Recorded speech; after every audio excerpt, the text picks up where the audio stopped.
Hi everybody, Tom Ball here from Sun Racing with a little Ante-Post look at the St Leger.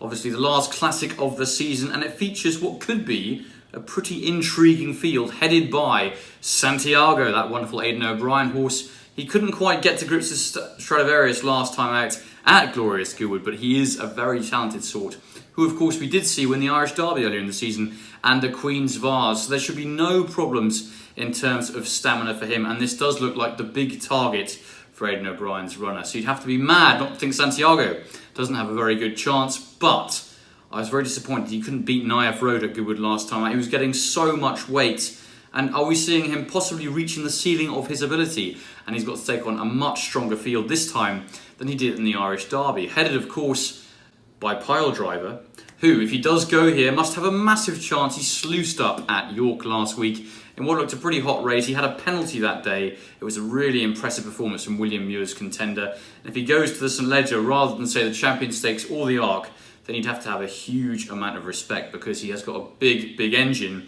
And it remains to be seen where his ceiling lies, and he could yet be quite a bit better than Santiago in time, particularly over shorter distances, but he might just get away with the leisure distance. We are yet to see. However, the one that really appeals to me more than anything else is HUKUM for Owen Burrows. Owen Burrows, who is having a wonderful season so far, particularly with his juveniles, but also with his older horses as well. And I think this 3-year-old is a horse going places, judged on that fabulous victory in the Geoffrey Freer last time out. He quickened up like a really good horse that day, put a decent field to bed in very quick style, and I think he's got a huge future. He's very lightly raced still, and one that should be absolutely well suited by the St Leger distance. He's only half furlong up in trip from the Geoffrey Freer, and we know he's got bags of ability. And Hamdan Al Maktoum's horses, as we all know, made an amazing campaign, one the like of which we have not seen for many a year, and I do think HUKUM, trained by that master, definitely has strong claims over a distance that we know will suit him.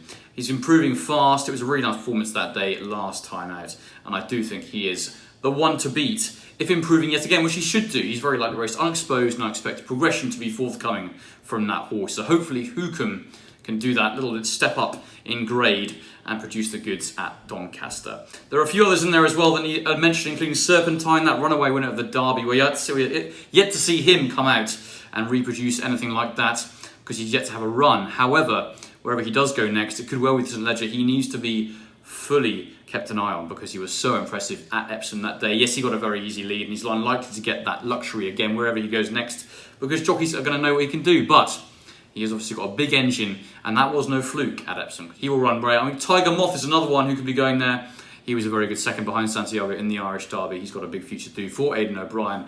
But it does look as though Santiago is going to be O'Brien's #1 contender, and I think he's got a big chance. But he could just find HUKUM and Pyledriver that little bit too strong, with Owen Burrows as contender, taken to come out on top in the battle of the last classic of the season.